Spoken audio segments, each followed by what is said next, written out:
And we are struggling right now as a movement to open up the necessary field offices to compete against Joe Biden. Yes, you are, Charlie Kirk. And what we need to realize is that if Donald Trump wins a second term, it will be infinitely more dangerous than his first 4 years in office, because there won't be that pushback within his cabinet that existed during his first term. See, if Donald Trump learns from what he deems were his mistakes the first time, he will make sure to only appoint loyalists around him. He will make sure people like Mike Pence, even people like Mark Milley, don't exist to rein him in when necessary. And a lot of people are under this false assumption that Donald Trump would be starting fresh in 2025, when in reality he would be picking up exactly where he left off in January of 2021. But while Donald Trump only appointing loyalists around him is a threat to our democracy, it is also a massive threat to his campaign. I mean, we know for a fact that the RNC uses the 2020 election as a litmus test when hiring new people. They ask, do you think the 2020 election was stolen?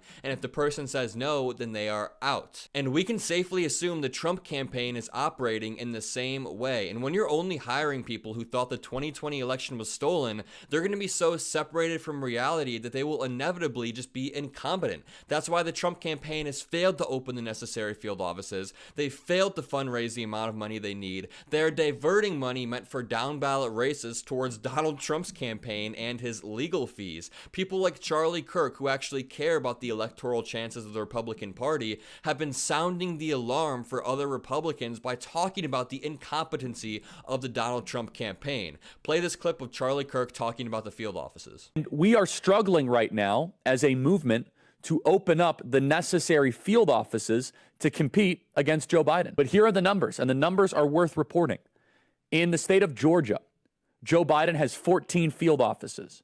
In the state of Pennsylvania, Joe Biden has 14 field offices. In the state of Michigan, Joe Biden has 20 field offices. In the state of Wisconsin, Joe Biden has 44 field offices. In the state of Arizona, Joe Biden has 8 field offices. In Nevada, Joe Biden has 2 field offices. Between all of them, Joe Biden has 450 full-time people on staff in 9 states, and all 9 out of 9 swing state directors. Now, based on all of our data, we do not believe Donald Trump has a single field office in any one of those states yet open. I'm sure they're trying to fix that.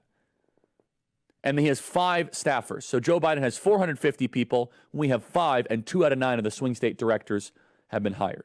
You said it better than I could have, Charlie Kirk, but this does not mean that we should get complacent. It should still worry all of us that polling is this tight in key swing states. And listen, I understand if you don't fully buy the polling. I understand that polling isn't always predictive of the outcome of an election, especially 6 months before the election takes place. But it should still worry us. It should still concern us that if you look at the polling from around this time in 2020, Joe Biden was leading by a comfortable 6, 7, 8 points in almost every single poll, and now it is neck and neck. But for some more good news, the cash advantage that Democrats have is absolutely insane. I mean, there are some staggeringly low numbers coming from the Republicans this time around. We just saw another round of ad buys, and I'll break it down for you. So, Ad Impact Politics says, as of today, we've seen nearly $775 million in fall reservations targeting the Senate, House, and presidential election.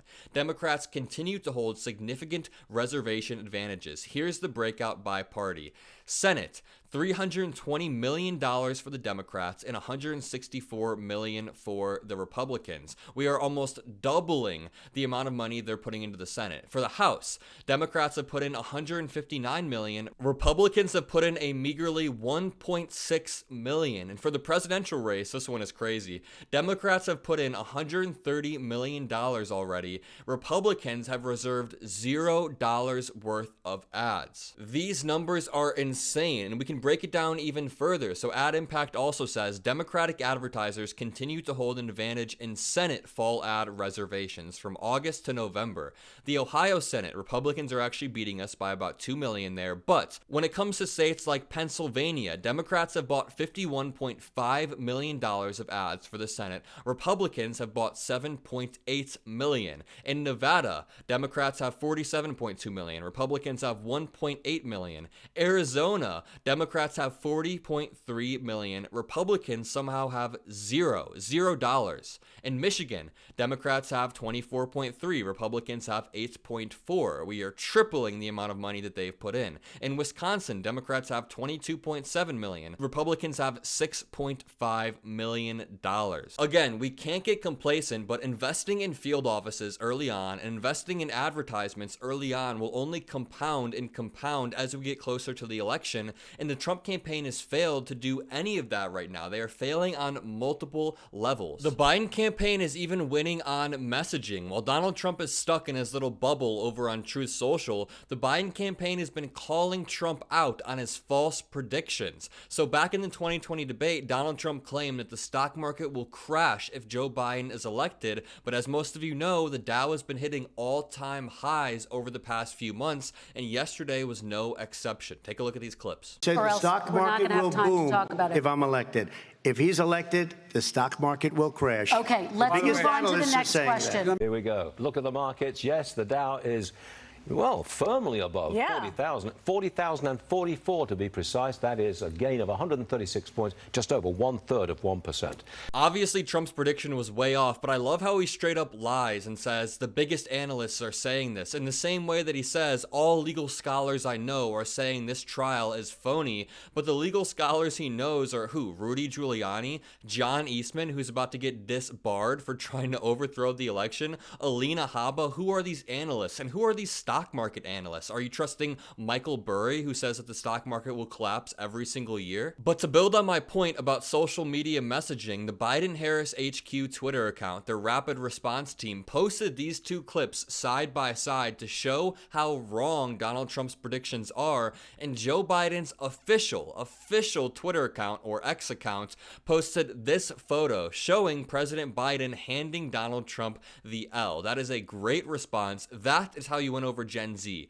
These jabs done through memes that are still classy is what appeals to Gen Z. I mean, you have Donald Trump coming up with kindergarten type nicknames on Truth Social for every single politician, Democrat and Republican. Meanwhile, Joe Biden is throwing these classy jabs that appeal to everyone. Even during the Super Bowl, when Joe Biden made that tweet, I saw a lot of Gen Zers actually like that and repost it and say, now that is pretty funny. That is how you win over Gen Z. To bring home just how much of a threat Donald Trump is to democracy, I want to play one more clip of George Stephanopoulos on The View tearing into Donald Trump for his authoritarian urges. Play this clip. I think the most important thing that people should understand about this election is how far from normal it is. We have never had a former presidential candidate who was impeached and then indicted for trying to overturn an election. Never.